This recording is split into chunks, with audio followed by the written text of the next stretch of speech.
वज्जायाणं नमो लोये सव्यसाहूनम् एष सुरासुरमणुषन् वन्दितं धोदघायिकं ममलं प्रणमामि वर्तमानं तीर्थं धम्मस्य कर्तारम्।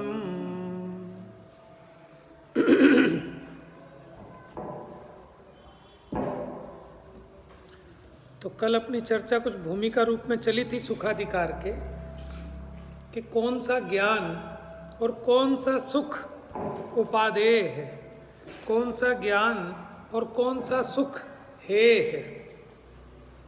वह सुख सदा ही त्याज्य रे, पश्चात जिसके दुख भरा है।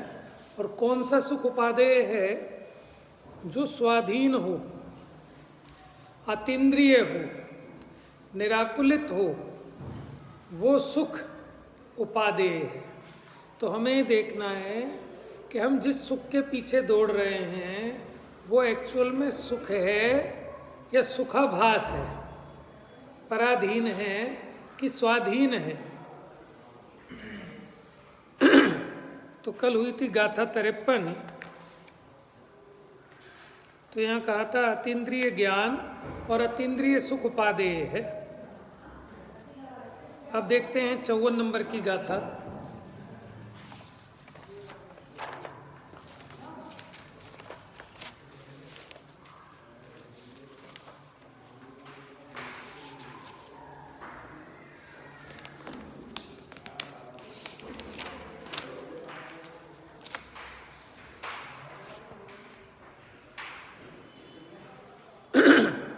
जम पेच्छदो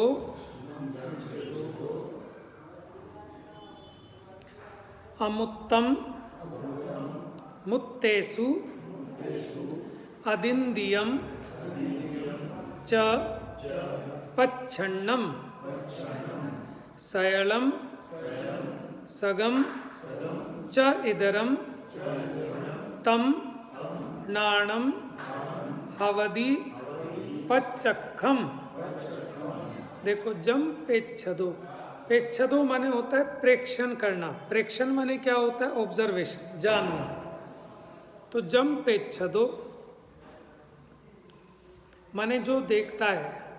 अमुत्तम मुत्तेषु, अमुत्तम माने अमूर्तिक को, मुत्तेषु माने मूर्तिक को, अदिन्द्रियम यानी अतीन्द्रिय को, और पच्छन्नम, पच्छन्नम माने होता है प्रच्छन्न, प्रच्छन्न माने होता है छुपा हुआ, गुप्त। और सयलम, सयलम माने सकल को, समस्त।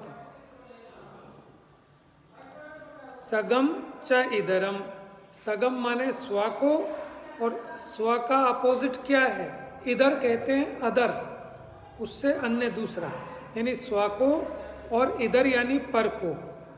तम नाणम हवदि पच्चखम, वह नाणम माने वह ज्ञान, हवदि माने होता है, पच्चखम माने प्रत्यक्ष होता है, माने वो प्रत्यक्ष ज्ञान है।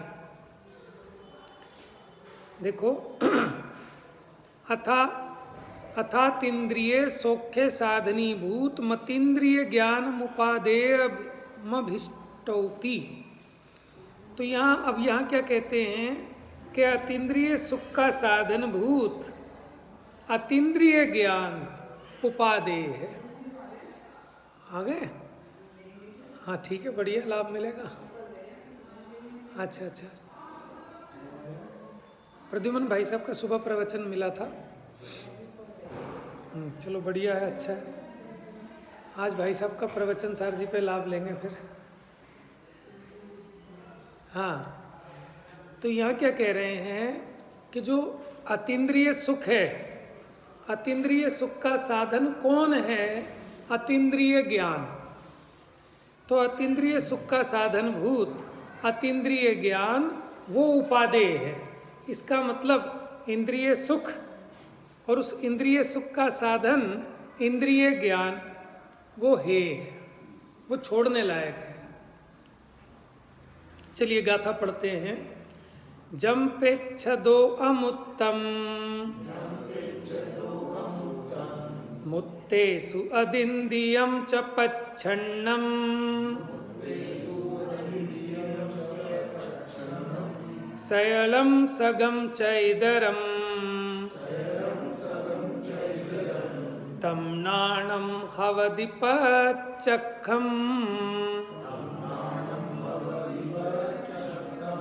नीचे इसका गाथानुवाद।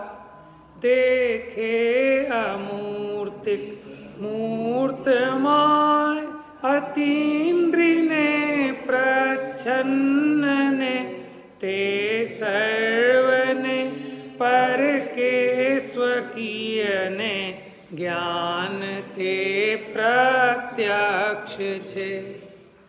कि ऐसा वो ज्ञान प्रत्यक्ष है। कौन सा ज्ञान प्रत्यक्ष है? डॉक्टर साहब का भी अनुवाद पढ़ते हैं। अमूर्त को अरमूर्त में भी अतीन्द्रिय प्रच्छन्न को स्वपर को सर्वार्थ को जाने वही प्रत्यक्ष है। देखो गाथा से अर्थ भी देख लो, ग्रंथ नहीं है। 54 नंबर की गाथा है। अदिंदियम। देखो एक बार फिर देख लो गाथा का अर्थ। जम्पेच्छदो, ठीक है मैं अर्थ बता रहा हूं, बस पढ़वा नहीं रहा। जम्पेच्छदो यानी जो, पेच्छदो माने देखता है, प्रेक्षण करता है। अमुत्तम मुत्तेषु, अमूर्तिक का और मूर्तिक का। अदिंदियम माने अतीन्द्रिय का। च पच्छन्नम, और पच्छन्नम माने प्रच्छन्न का, जो छुपा हुआ है, जो भी है ही नहीं, जो गुप्त है। जैसे भविष्य की पर्यायें, भूतकाल की पर्यायें वो प्रच्छन्न हो गई है ना, अभी वर्तमान में तो नहीं है, उनको भी। सयलम सकल, सबको। सगम च इदरम, सगम माने स्व को, इदरम माने स्व का जो अदर दूसरा है, यानी पर को। स्व और पर को जो देखता है, जानता है। तम नाणम हवदि पच्चखम, नाणम माने ज्ञान, वह ज्ञान कैसा है? प्रत्यक्ष है। ठीक है, तो अभी इस गाथा में सिर्फ इतना बताया कि कौन सा ज्ञान प्रत्यक्ष है, कि जो अतीन्द्रिय को, अमूर्तिक को, प्रच्छन्न को, सकल स्व और पर को जानता है, वह ज्ञान प्रत्यक्ष है। अन्वयार्थ देखिए। देखने वाले का जो ज्ञान अमूर्त को मूर्त पदार्थों में भी अतीन्द्रिय को, मुत्तेषु अदिंदियम माने मूर्तिक पदार्थों में भी अतीन्द्रिय को, मन जो इंद्रियों के द्वारा नहीं जाने जाते। मूर्तिक पदार्थ हैं, इंद्रिय गम्य हैं, लेकिन ऐसे भी सूक्ष्म मूर्तिक पदार्थ हैं जो कि इंद्रियों के विषय नहीं बन पाते, इंद्रियां उनको नहीं जान पाती, जैसे परमाणु आदि। और प्रच्छन्न को, इन सबको स्व तथा पर को देखता है, वह ज्ञान प्रत्यक्ष है। और जो इनको नहीं देख पाता, जो कि सिर्फ इंद्रियों वाले को जानता है, मूर्तिक को ही जानता है, जो अभी वर्तमान है उसी को जानता है, भूत भविष्य को नहीं जानता, वो प्रत्यक्ष ज्ञान नहीं है, वो परोक्ष ज्ञान है। टीका।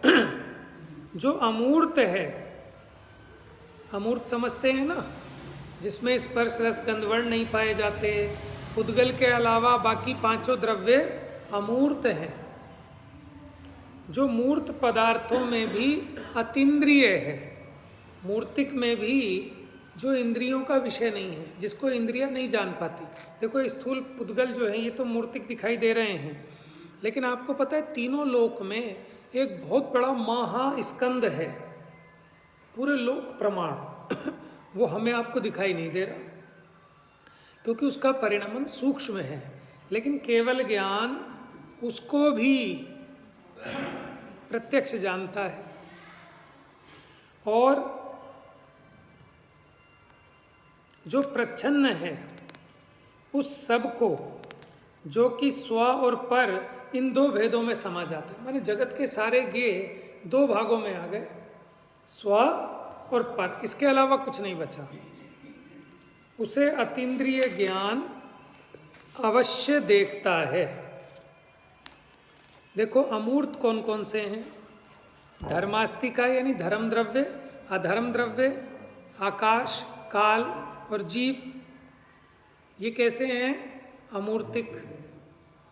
मूर्त पदार्थों में कौन से पदार्थ अतीन्द्रिय हैं? अतीन्द्रिय मतलब जो इंद्रियों के द्वारा नहीं देखे जा सकते, नहीं छुए जा सकते, नहीं सुने जा सकते, ऐसे सूक्ष्म पुद्गल परमाणु आदि। अच्छा, द्रव्य में प्रच्छन्न, काल इत्यादि। देखो इसमें एक तो प्रच्छन्न में आ गया, जैसे धर्म, अधर्म, आकाश, काल आदि, ये गुप्त हैं द्रव्य अपेक्षा से, क्योंकि आपको ऐसे तो दिखाई नहीं देते। क्षेत्र में प्रच्छन्न, अलोकाकाश के प्रदेश। देखो द्रव्य की अपेक्षा 6 द्रव्यों में से धर्मास्तिकाय वगैरह प्रच्छन्न है, गुप्त हैं, और क्षेत्र की अपेक्षा लोकाकाश के परे जो अलोकाकाश है वो प्रच्छन्न है। काल की अपेक्षा सांप्रतिक माने होता है वर्तमान, असांप्रतिक माने जो अभी नहीं है, भले ही वो भूतकाल हो या भविष्यकाल हो।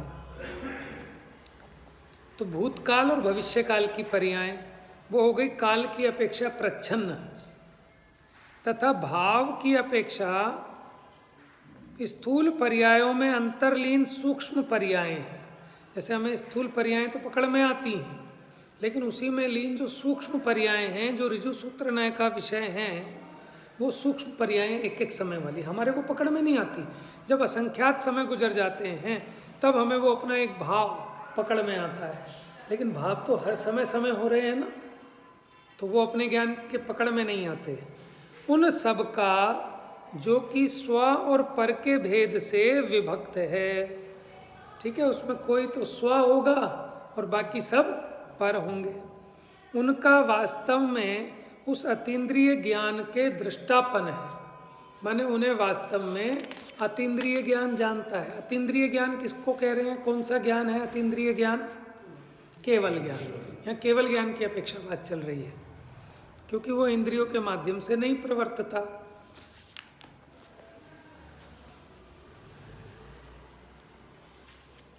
तो यहाँ जो अतीन्द्रिय ज्ञान की प्रशंसा कर रहे हैं अभी, कि क्यों वो प्रशंसनीय है। ये सब जो स्वयं और पर में विभक्त है, हाँ, देखो जितने भी हमने प्रकार बताए, मूर्त है, अमूर्त है, सूक्ष्म है, स्थूल है, प्रच्छन्न है, अप्रच्छन्न है, ठीक है ना। अब ये सारे के सारे 2 पार्ट्स में बट जाते हैं, स्व और पर में। एक स्व और मेरे अलावा जितने बाकी सब बच्चे वो सारे के सारे पर के खाते में आ गए। तो हमने जो ऊपर बताए थे ना ये सब विशेषण, कि इनको जानता है, कि अमूर्तिक को जानता है, मूर्तिक में अतीन्द्रिय को जानता है, प्रच्छन्न को जानता है, सकल इन सब को जानता है। और ये सब के सब देखा जाए तो 2 भागों में बांट सकते हैं, स्व और पर। अब इनमें से स्व छाट लो, मैं कौन हूँ, और मेरे अलावा जितने बचेंगे वो सब पर के खाते में आ गए। मोटा डिवीज़न है स्व और पर का, क्योंकि प्रयोजन तो इसी का है ना, स्व और पर को छाटने का। तो इनको उन सबको वह अतीन्द्रिय ज्ञान देखता है। क्यों देखता है? क्योंकि वह अतीन्द्रिय ज्ञान प्रत्यक्ष है, जिसे अनंत शुद्धि का सद्भाव प्रकट हुआ। अच्छा, इसमें नहीं होगा ना, ये मूल ग्रंथ में है, थोड़ा थोड़ा आपको मिल रहा होगा इसमें बीच में। हाँ, तो आप सुनो इसको, बस थोड़ा थोड़ा आएगा।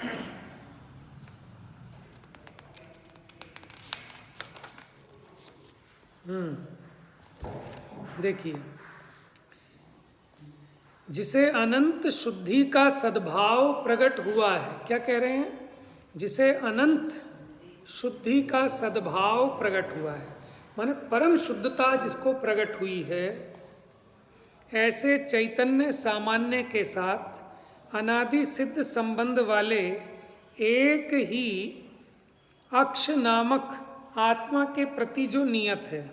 देखो, अक्ष इंद्रिय को भी कहते हैं और अक्ष आत्मा को भी कहते हैं। क्या कहा? प्रत्यक्ष का अर्थ कर रहे हैं यहाँ पर, प्रत्यक्ष किसे कहते हैं कि जो अक्ष के प्रति नियत होकर जाने, उसे प्रत्यक्ष कहते हैं। अक्ष का मतलब यहाँ आत्मा। तो जो आत्मा के प्रति नियत होकर सब पदार्थों को जानता है वो प्रत्यक्ष है। और जो आत्मा के प्रति तो नियत नहीं है, एक एक ज्ञेय के सन्मुख हो होकर उसको जानता है ना, वो परोक्ष ज्ञान है, वो इंद्रिय ज्ञान है। तो जिसे अनंत शुद्धि का सद्भाव प्रकट हुआ है, ऐसे चैतन्य सामान्य के साथ अनादि सिद्ध संबंध वाले एक ही अक्ष नामक आत्मा के प्रति, माने आत्मा का ही नाम कह रहे हैं अक्ष, जो नियत है, अर्थात जो ज्ञान अनादि से आत्मा के साथ ही लगा हुआ है, आत्मा के द्वारा सीधा प्रवृत्ति करता है और जो परम विशुद्ध है, जो इंद्रिय आदि अन्य सामग्री को नहीं ढूंढता, माने उस ज्ञान को जानने के लिए आँख, कान, नाक ये सब नहीं चाहिए, जो अनंत शक्ति के सद्भाव के कारण अनंतता को प्राप्त है, अनलिमिट, असीमता को, बेहद पने को प्राप्त है, उसकी कोई हद नहीं है। ऐसे उस प्रत्यक्ष ज्ञान को, ये सब प्रत्यक्ष ज्ञान के विशेषण बताए कि वो अनंत है, अक्ष के प्रति यानी आत्मा के प्रति नियत होकर जानता है, अनादि से आत्मा के साथ लगा हुआ है। जैसे दाह्याकार दहन का अतिक्रमण नहीं करते। अब क्या है दाह्याकार और ये दहन? दहन मैंने तो अग्नि, और दाह्याकार क्या कि जैसे देखो, हाँ, दाह्य मैंने होता है ईंधन, दाह्य माने दहन होने योग्य। जैसे लकड़ी का गुटका है, इसमें आग लगाएं, ठीक है ना, तो ये तो दाह्य है, और जो आग लग गई वो दहन है। लेकिन ये दाह्याकार अग्नि कैसी होगी? इसके आकार की होगी ना, जैसा ये ईंधन है। अगर ये गोल होता लकड़ी का तो वो दहन कैसी होती? दाह्याकार, जैसा ईंधन है। अच्छा बताओ, जिसमें अब आग लग गई, अब वो ये लकड़ी का गुटका रहेगा कि आग है ये? जब आग लग गई तो इसमें, समझ में आया? तो देखो, जैसे दाह्याकार दहन का अतिक्रमण नहीं करता, जो दाह्याकार है वो दहन रूप ही है, दहन से अलग नहीं बचा, वो आग ही है। उसी प्रकार ज्ञेयाकार ज्ञान का अतिक्रमण न करने से यथोक्त प्रभाव का अनुभव करते हुए, माने उस पदार्थ को जानते हुए कौन रोक सकता है? यानी आप ऐसा रोक नहीं सकते क्या कि ज्ञान में ज्ञेय जानने में न आए, ऐसा हो नहीं सकता। जिस प्रकार दाह्याकार जलते हुए को कहेंगे, इसको दाह्य अभी नहीं कहेंगे।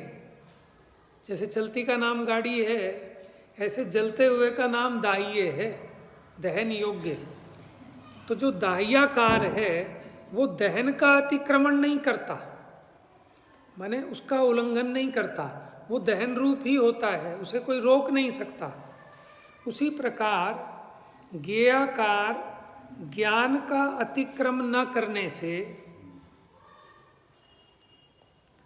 यथोक्त प्रभाव का अनुभव करते हुए उपर्युक्त पदार्थों को जानते हुए कौन रोक सकता है? अर्थात कोई रोक नहीं सकता, माने वो अतीन्द्रिय ज्ञान की सामर्थ्य है, उस पर कोई आवरण नहीं है, उसको रोका नहीं जा सकता। उसके ज्ञान में समस्त ज्ञेय भाषित होते ही हैं। जैसे वो अग्नि उस दाह्याकार ही होती है और वो ईंधन दहन रूप ही होता है, इसलिए वह उपादेय है। कौन? कि जो सबसे उत्तम है, सबसे उत्कृष्ट है, स्वाधीन है, प्रत्यक्ष है, अनादि से आत्मा के साथ लगा हुआ ऐसा ज्ञान, जिसको समस्त शुद्धि का प्रभाव प्रकट हुआ, जो सूक्ष्म को, स्थूल को, अतीन्द्रिय को, सबको जान लेता है, ऐसा वो ज्ञान उपादेय है। इससे पीछे वाली गाथा में कहा था कि कौन सा ज्ञान और कौन सा सुख उपादेय है। तो यहाँ जो प्रशंसा की प्रत्यक्ष ज्ञान की, और इससे ये स्पष्ट हो गया, जैसे कि मानो वो स्वयंवर के लिए सीता आई और हजारों राजा बैठे हैं, ठीक है। अब किसको किसको उसने चुना, कैसे पता चले? या तो माला डाले उसे, या जिसके नज़दीक रुक गई, जिसका गुणगान चालू कर दिया कि भाई अयोध्या नगरी के राजा दशरथ के पुत्र, इनके जैसा कोई नहीं है, ऐसा गुणगान प्रारंभ किया, तो हमें इससे समझ में आ गया कि इसकी दृष्टि में उपादेय कौन है, कि वो श्री राम है। उसी प्रकार इस गाथा में उस प्रत्यक्ष ज्ञान के, अतीन्द्रिय ज्ञान के, मैंने गीत गाए, उसकी प्रशंसा की, तो इससे सिद्ध हुआ ऐसा प्रत्यक्ष ज्ञान, अतीन्द्रिय ज्ञान उपादेय है। उपादेय माने ग्रहण करने योग्य है।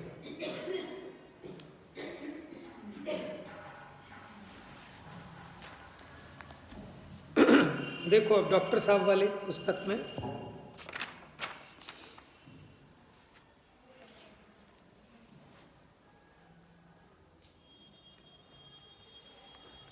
आचार्य जयसेन ने भी, मिल गया आपको पेज नंबर 89 पर नीचे, जो बोल्ड लेटर में नहीं है, सिंपल लेटर्स में लिखा है। जयसेन आचार्य की भी टीका, अभी जो हमने पढ़ी ना अमृतचंद्र आचार्य की टीका है, डॉक्टर साहब कोट कर रहे हैं जयसेन आचार्य की टीका में, तात्पर्य वृत्ति में, वहां एक प्रश्न उपस्थित किया कि जब ज्ञानाधिकार समाप्त हो गया और ये सुखाधिकार प्रारंभ हो गया, अब तुम ज्ञान के गीत क्यों गा रहे हो? अब तो सुख की बात करो, अभी भी ज्ञान की बात कर रहे हो, क्योंकि ये तो सुखाधिकार प्रारंभ हो गया है ना, तो सुख की चर्चा की जानी चाहिए।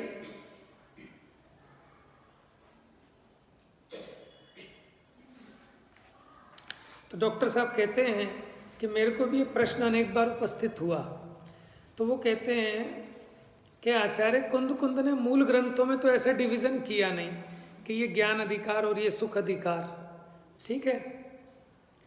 अधिकारों का वर्गीकरण तो बाद में टीकाकारों ने किया, वो तो एक सहज धारा में प्रतिपादन करते चले गए अपने विषय का कंटिन्यूटी में, अतः उनके चित्त में ऐसा प्रश्न उपस्थित ही नहीं हुआ कि सुखाधिकार में ज्ञान की चर्चा क्यों। आचार्य जयसेन को आचार्य अमृतचंद्र द्वारा किया गया वर्गीकरण उपलब्ध था, क्योंकि पहले अमृतचंद्र आचार्य टीका लिख चुके थे प्रवचन सार पर, तत्व प्रदीपिका नाम की। जयसेन आचार्य उनके बाद हुए, तो उनको वो उपलब्ध हो गई थी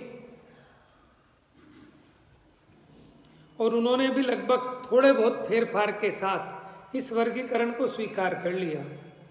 लेकिन अब उन्होंने इस गाथा की टीका में ये प्रश्न उठाकर जो समाधान किया है वो पठनीय है। यहाँ शिष्य कहता है कि ज्ञानाधिकार तो पहले ही समाप्त हो गया, ये तो सुखाधिकार चल रहा है, इसलिए यहाँ तो सुख की चर्चा करनी चाहिए, फिर भी तुम अभी भी ज्ञान ज्ञान ज्ञान ज्ञान की चर्चा किए जा रहे हो। तो शिष्य की शंका का समाधान करते हुए आचार्य देव कहते हैं कि जो अतीन्द्रिय ज्ञान पहले कहा गया है वही अभेद नय से सुख है, ऐसा बताने के लिए यहाँ ज्ञान की बात की है। अथवा ज्ञानाधिकार में ज्ञान की मुख्यता होने से हे उपादेय का विचार नहीं किया था, अतः ज्ञान व सुख में हे उपादेय बताने के लिए यहाँ सुख के साथ ज्ञान की भी चर्चा कर रहे हैं। एक कारण जो मुझे समझ में आता है वो भी सुनो, कि ज्ञान के बिना सुख नहीं होता, ज्ञान ही सुख का साधन है। तो अतीन्द्रिय ज्ञान अतीन्द्रिय सुख का साधन है, इंद्रिय ज्ञान इंद्रिय सुख का साधन है। जैसे आपने मैंने रसगुल्ले का सुख भोगना है, तो आपको पहले इंद्रिय ज्ञान से उसको जानना ही तो पड़ेगा, जाने बिना उसका सुख कैसे भोगोगे। और वास्तव में जानते ही हो, वो तो अपनी मिथ्या कल्पना से मानते हो कि मैंने भोगा है, चक्कर जाना ही तो है। फूल को सूंघ कर जाना है, लेकिन अज्ञानी जहाँ जानता है उसमें तन्मय होता है, स्वपर का भेद ज्ञान नहीं है। अपनी मान्यता में माना था कि मुझे मिल जाएगा तो मैं सुखी हो जाऊंगा, तो वो मिलने पर इसको सुख का सा आभास होता है। समझ में आया? जैसे वो कुत्ता हलवाई की दुकान के बाहर घूम रहा होता है और उसको ये मान्यता होती है खा रहा है हलवा, ये नीचे कुछ गिर जाए, इसका टपक जाए तो मैं उससे सुखी हो जाऊंगा। समझ में आया? तो मानो अब कोई ऐसा हो जो खराब हो गया, वो सड़ गया, उसने नीचे फेंक दिया, लेकिन कुत्ता उसमें बहुत आनंद मानता है कि मेरे भाग्य जग गए। जिनको त्यागे तुम तुच्छ जान, हम उन्हें मानते हैं महान, उनमें ही झपट्टे मारते हैं। लोग ये कहते हैं जैन लोग पता है क्यों इतने अमीर हैं? इनके जितने तीर्थंकर और बाबा हुए ना, सब नंगे चले गए और सारा अपना परिग्रह छोड़ गए, इन्हें मिल गया फ्री में सबको, इसलिए माला माल है। और हमारे जितने संत महात्मा हैं वो सारी दौलत खुद लपेटे बैठे हैं, इसलिए हमारे में लोग इतने अमीर नहीं होते। जैनों में इसलिए अमीर हैं कि इनके जितने भगवान हुए, जो हुए, वो सब छोड़ के चले गए है ना, परिग्रह के लिए छोड़ गए। तो ऐसा नहीं है, जैनों की समृद्धि का राज ये नहीं है समृद्धि का राज ये है कि एक तो कोई ऐब नहीं है, कि जो थोड़ा भी है वही बहुत दिखता है। समझ में आया? देखो आप फल फ्रूट मेवे कितने खा लो, उसमें कभी कमी नहीं पड़ती, लेकिन जो पैसा खराब होता है ना, वो व्यसनों में खराब होता है। जिसकी ज़िंदगी में व्यसन है वो कितना ही कमा ले, उसको वही कम पड़ जाएगा। समझ में आया? और जिसके जीवन में व्यसन नहीं है उसका थोड़ा भी बहुत है। और फिर दूसरा कि जिनको जीव दया के परिणाम होते हैं तो उनके सहज में ऐसा इतना विशाल पुण्य बनता है कि उनको कभी किसी के आगे हाथ नहीं पसारना पड़ता। जिसकी भावना ये है कि मैं दुनिया को खिलाकर खाऊं, तो उस पे नहीं होगा तो फिर किस पे होगा? समझ में आया ना? तो ये तो भावना के हिसाब से फल है।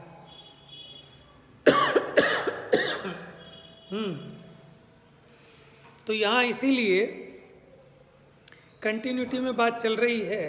जो बात रह गई थी कि उपादेय कौन, कि अतीन्द्रिय ज्ञान उपादेय, क्योंकि अतीन्द्रिय ज्ञान अतीन्द्रिय सुख का कारण है।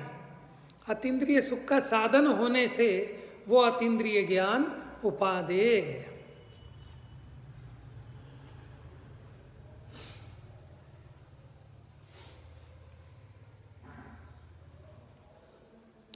चलिए अगली गाथा और देखते हैं।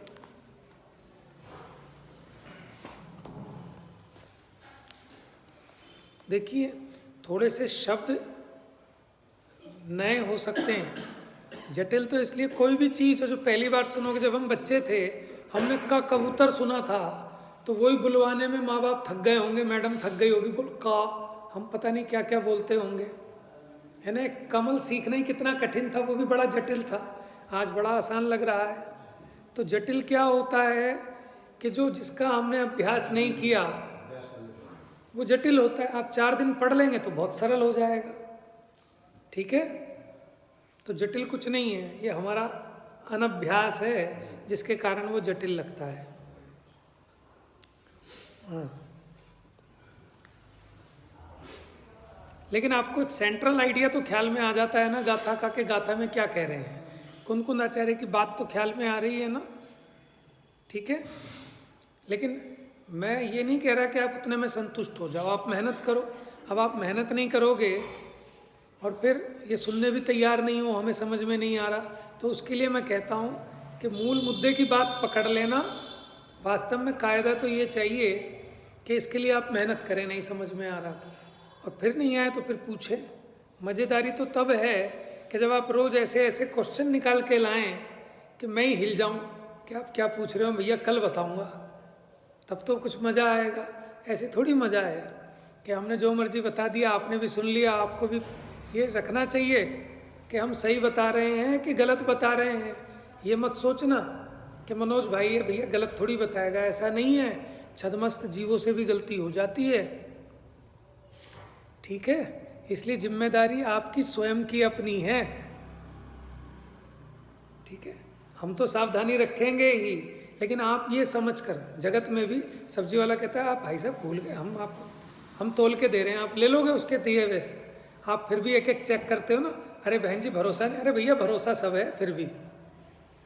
तो ऐसे ही यहाँ कि भले ही देखो भरत चक्रवर्ती, ठीक है, वो मुनिराज के हाथ में आहार दे रहे हैं सोध सोध के, और फिर जब महाराज के हाथ में आया मुनिराज के, वो भी फिर सोध रहे हैं तो चक्रवर्ती कहेगा मेरे इतनी तेज नजरें हैं कि मैं अपने महल के ऊपर खड़ा होकर जब वो सूर्य आता है तो सूर्य के साक्षात उसमें जो प्रतिबिंब है उसके दर्शन कर लेता हूँ कि मेरी आंखों पे भरोसा नहीं है।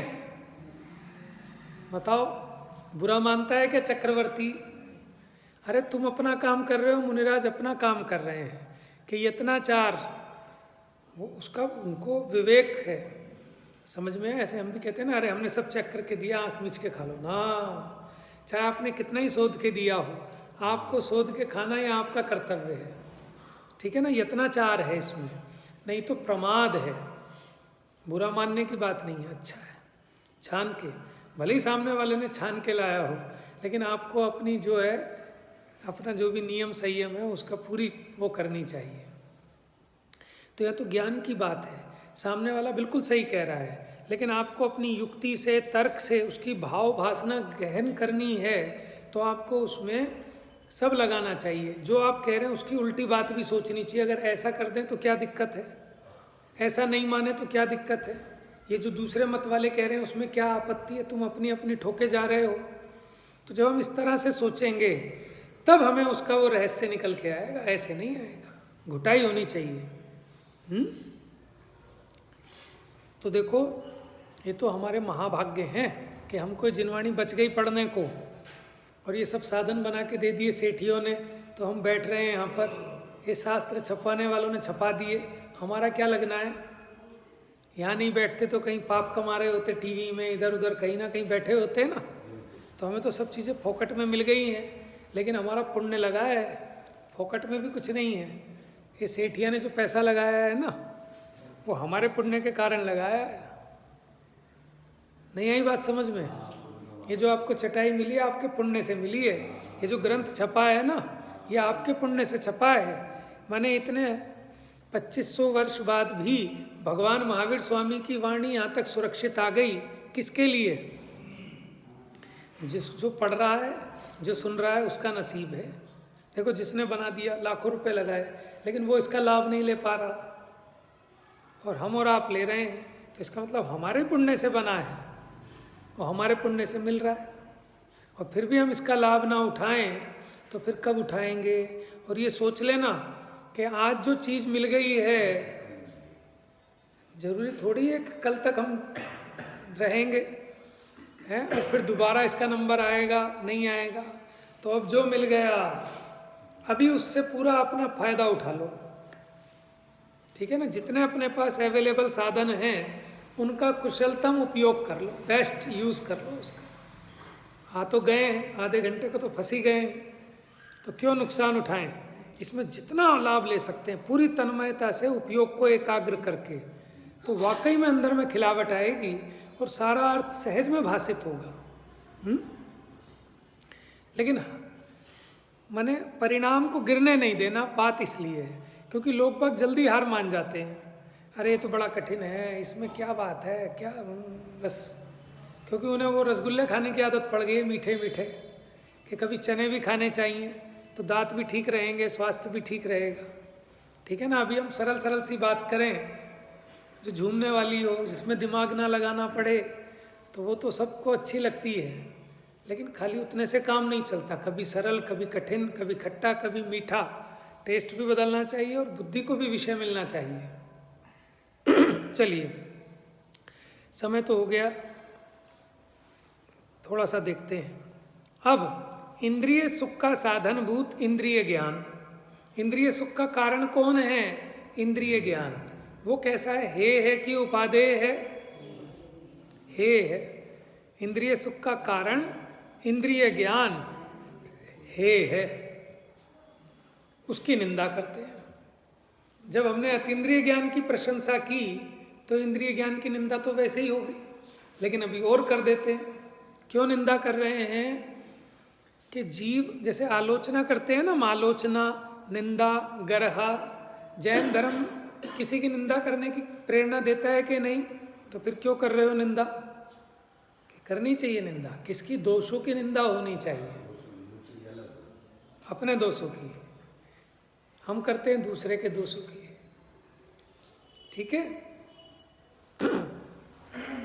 चलिए, जीवो स्वयं अमुत्तो, जीव स्वयं अमूर्तिक है। मुत्ति गदो तेण मुत्तिना मुत्तम। देखो, मुत्ति गदो माने मूर्तगत माने मूर्तिक होते हुए, तेण मुत्तिना मुत्तम माने उस मूर्तिक शरीर के द्वारा ये भी मूर्त हो रहा है। जीव स्वयं अमूर्तिक है और ये शरीर मूर्तिक है, लेकिन क्योंकि जीव को इस मूर्तिक शरीर का संयोग होने से ये भी मुत्तम हो रहा है। अमुत्तम होने पर भी संसार दशा में ये जीव कैसा हो रहा है? मूर्तिक हो रहा है। औगुण हित्ता, औगेण हित्ता,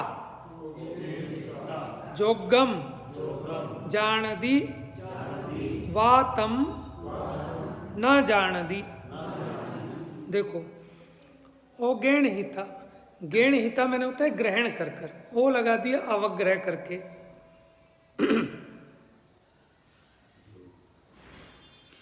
योगम जानदी माने जो इस इंद्रिय से ग्रहण होने योग्य है उनको जानता हुआ,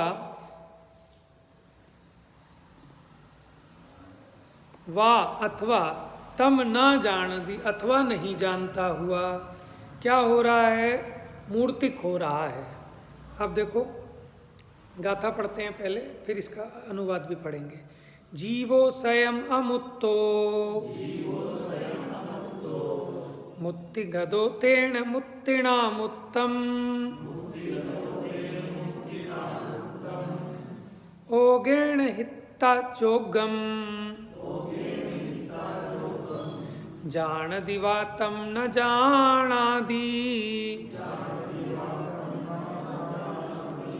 पोते अमूर्तिक जीव मूर्त शरीर गत ए मूर्त थी कदी योग्य मूर्त अवाग्रही जाने कदिक जाने नहीं। पोते माने स्वयं, अमूर्तिक आत्मा मूर्त शरीर को गत माने प्राप्त होने पर मूर्तिक हो रहा है। कभी तो ये योग्य मूर्त को अवग्रह जाने माने उसका अवग्रह करके ज्ञान करता है, कभी नहीं कर पाता है। डॉक्टर साहब वाली अनुवाद, पद्यानुवाद 55 नंबर गाथा है। मूर्त तन गत अमूर्त जी मूर्तार्थ जाने मूर्त से अवग्रहादिक पूर्वक अर कभी जाने भी नहीं। स्वयं अमूर्त ऐसा जीव मूर्त शरीर को प्राप्त होता हुआ, मुत्ति गदो यानी मूर्तगत होता हुआ,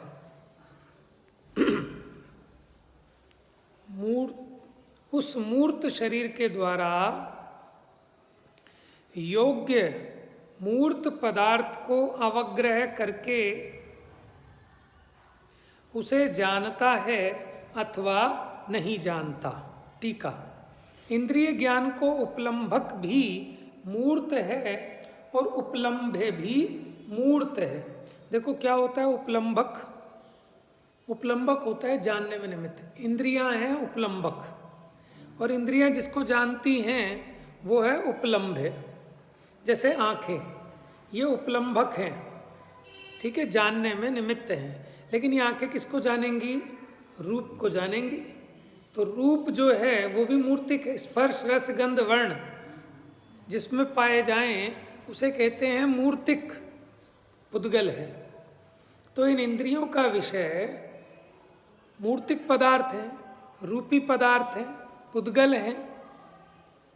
तो ये कहते हैं इंद्रिय ज्ञान को उपलम्भक भी मूर्त है। माने जो इंद्रिय ज्ञान है, इंद्रिय ज्ञान के होने में जो निमित्त हैं वो इंद्रियां, वो भी मूर्त हैं।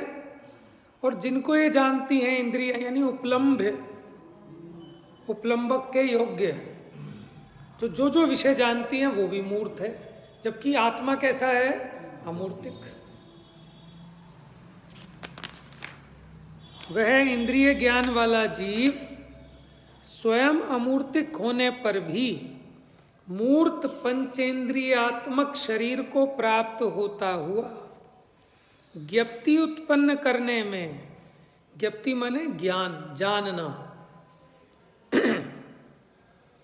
ज्ञप्ति उत्पन्न करने में बल धारण का निमित्त होने से जो उपलंबक है, क्योंकि ज्ञान में ये निमित्त हो रही हैं इंद्रियां, कर्ण आदि, ऐसे उस मूर्त के द्वारा, यानी उस मूर्त इंद्रियों के द्वारा अथवा शरीर के द्वारा, मूर्त ऐसी स्पर्श आदि प्रधान वस्तु को, क्योंकि इस मूर्त इंद्रियों ने जिस विषय को जाना वो भी मूर्तिक है, स्पर्शन ने स्पर्श को जाना, रसना ने रस को जाना, स्पर्श आदि प्रधान वस्तु को जो कि योग्य हो, हर किसी को नहीं जान पाएंगी आंखें, वो वहाँ से आगे का नहीं जान पाएंगी, जो इसके योग्य क्षेत्र में हो। जैसे जिव्या ने चखना है रस, तो किसको जान पाएंगी? जो यहाँ पे रखा जाए इसके योग्य हो, उसे तो जान पाएगी इंद्रिय। अर्थात जो इंद्रियों के द्वारा उपलम्ब हो उसे अवग्रह करके कदाचित उससे आगे आगे की शुद्धि के सद्भाव के कारण उसे जानता है, क्योंकि पहले अवग्रह होता है, फिर ईहा होता है, फिर आवाय होता है, फिर धारणा, और ये शुद्धि पे बेस्ड है। नहीं तो क्या होता है कि एक सामान्य अवग्रह होकर रह गया, बस कुछ है, ऐसा ज्ञान होना, इसे कहते हैं अवग्रह। अब अंदर में उसे जानने के लिए जो और प्रयत्न होता है कि क्या है, उसके विषय में निर्णय करने के लिए जो ज्ञान उद्यत होता है वो ईहा।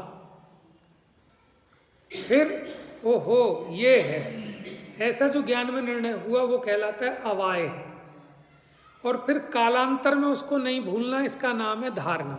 तो ये चारों स्टेप कब होते हैं? जब शुद्धि बढ़ती हो, लेकिन अवग्रह हुआ लेकिन शुद्धि की विशेषता ना हो तो बस उतना ही होकर रह जाएगा। थोड़ी शुद्धि बढ़े तो ईहा हो जाएगा, अवाय नहीं होगा, और शुद्धि हो तो अवाय होगा, और शुद्धि हो तो धारणा में रहेगा, और शुद्धि कम हो तो धारणा में अभी रहेगा, ग्रंथ बंद करती गायब, और शुद्धि विशेष हो तो 10 साल बाद भी याद आ जाएगा, मैंने प्रवचन सार की कक्षा में ये विषय आया था। तो धारणा ज्ञान नहीं होगा तो भेद ज्ञान भी नहीं कर पाओगे। जब तक आपके बुद्धि में ध्यान नहीं रहेगा कि मैं आत्मा इस देह आदि से भिन्न कैसे हूँ, तो आप क्या भेद ज्ञान कर पाओगे। लेकिन कब होगा धारणा में? जब विशुद्धि होगी। तो इसलिए वो कह रहे हैं कदाचित जानता है, कदाचित नहीं जानता।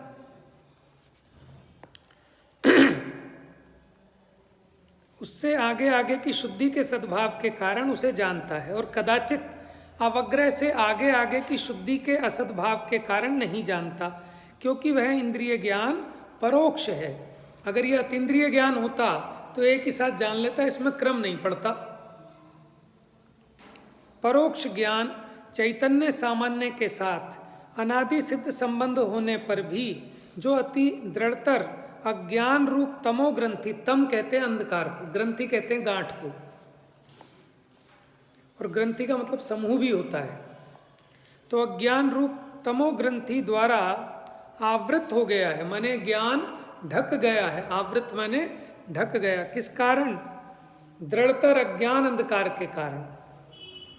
ऐसा आत्मा पदार्थ को स्वयं जानने के लिए असमर्थ होने से, क्योंकि स्वयं नहीं जान पा रहा ना अपने से, इसे आंखें चाहिए देखने के लिए, कान चाहिए सुनने के लिए, और आंखों पे भी चश्मा चाहिए, रोशनी भी चाहिए, तो पराधीन हो रहा है। तो आत्मा पदार्थ को स्वयं जानने के लिए असमर्थ होने से उपात्त और अनुपात्त, ये नए शब्द हैं आपके लिए। उपात्त माने होता है प्राप्त, और अनुपात्त माने अप्राप्त। जैसे इंद्रियां हैं, ये हैं उपात्त, ठीक है, और प्रकाश ये अनुपात। ये दोनों चीजें चाहिए अपने को। अब इंद्री तो मिल गई, ठीक है, और ये प्रकाश ना हो तो भी इंद्रिय, चक्षु इंद्रिय नहीं देख पाएगी, ठीक है। तो उपात और अनुपात नीचे फुटनोट में भी लिखा है। पर पदार्थ रूप सामग्री को ढूंढने की व्यग्रता से, अब इसमें ये दोनों पर पदार्थ हैं क्या? ये इंद्रिया भी मेरे से भिन्न है, ज्ञान से भिन्न है ना, इसका भी निमित्त चाहिए, और बाहर में प्रकाश का भी। दोनों चीज़ें व्यवस्थित हों और फिर उतनी शुद्धि प्रकट हो, तब उस वो भी सिर्फ पुद्गल को, और पुद्गल के भी किसी एक विशेष को, ठीक है ना। वो भी कितनी पराधीनता सहित जान पाएगी, कितनी आकुलता होती है ऐसे जानने में। देखो स्वाधीनता और पराधीनता में कितना फर्क है। पर पदार्थ रूप सामग्री को ढूंढने की व्यग्रता से अत्यंत चंचल, तरल, अस्थिर वर्तता हुआ, अनंत शक्ति से च्युत होने से अत्यंत विकल्प वर्तता हुआ। आपको पता है विकल किसे कहते हैं? एक होता है विकल, विकल माने होता है अधूरा, सकल माने पूरा, विकल माने अधूरा। जो कहते हैं ना विकलांग, माने जिसका कोई अंग अधूरा हो उसे कहते हैं विकलांग। लेकिन यहाँ है विकलव, विकलव, विकलव माने पीड़ित, खिन्न, एकदम दुखित, खेदित, विकलव वर्तता हुआ। जैसे हाँ हम होते हैं ना, जैसे मानो टाइम कम हो, काम ज़्यादा हो, चीज़ मिल नहीं रही हो तो विकलव होते हैं, नहीं होते हैं। ट्रेन छूटने वाली हो, यहाँ पता है घर की चाबी नहीं मिल रही, वो नहीं मिल रहा, तो कैसा है विकलव होता है। ऐसा ये जीव, इसको अनादि से ऐसा अभ्यास हो गया कि इसकी पकड़ में नहीं आता। गहरा बैठकर शांति से विचार करे कि इंद्रिय ज्ञान से जानने के लिए कितनी पराधीनता है, कितनी व्यग्रता है, लेकिन फटाफट मशीनरी चल रही है और अनादि का अभ्यास है, जीव उसमें दौड़े चले जा रहा है, सोचता ही नहीं है 2 मिनट बैठकर। तो विकल्प यानी खेदित वर्तता हुआ, महामोह मल्ल के जीवित होने से। मल्ल मैंने होता है पहलवान, महामोह रूपी पहलवान जीवित है। पर परिणति का अभिप्राय करने पर भी, माने क्या ये पर परिणति का अभिप्राय क्या कि पर को अपने हिसाब से परिणमाना चाहता है। पद पद पर ठगाता हुआ परमार्थता अज्ञान में गिने जाने योग्य है। माने ज्ञान अज्ञान है, यानी इंद्रिय ज्ञान अज्ञान में गिने जाने योग्य है, क्योंकि आकुलता का उत्पादक है, पराधीन है, मोह मल्ल के जीवित होने से अपनी अनंत शक्ति से च्युत होता हुआ माने खेद उत्पन्न कराता है। इसलिए ये ज्ञान हे है। इंद्रिय ज्ञान इंद्रियों के निमित्त से मूर्त स्थूल इंद्रिय गोचर पदार्थों को ही छायोपशमिक ज्ञान के अनुसार जान सकता है। परोक्ष भूत वह इंद्रिय ज्ञान इंद्रिय प्रकाश आदि बाह्य सामग्री को ढूंढने की व्यग्रता के कारण अतिशय चंचल, क्षुब्ध है, अल्प शक्तिवान होने से खेद खिन्न है। पर पदार्थों को परिणमित कराने का अभिप्राय होने पर भी पद पद पर ठगा जाता है, क्योंकि ठगा इसलिए जाता है, बेवकूफ़ी कर रहा है, क्योंकि अपने हिसाब से पर पदार्थ का परिणमन होता नहीं, और ये क्या मानता है कि मेरे हिसाब से परिणमन होता है। तो ये सोचता है कि मैंने इसका किया, अरे तू ठगाया गया। इसलिए परमार्थ से वह ज्ञान अज्ञान नाम के ही योग्य है, इसलिए वह हे है। अब इसी तरह ये भी लगा लेना कि जो इंद्रिय सुख है वो भी सेम ऐसे ही पराधीन है, तो इसलिए वो इंद्रिय सुख भी दुख नाम है, माने दुख रूप कहलाने लायक है, दुख में गिनने लायक है। जा वाणी के ज्ञान से सूझे लोकालोक, सो वाणी मस्तक नमो सदा देत हूँ धो।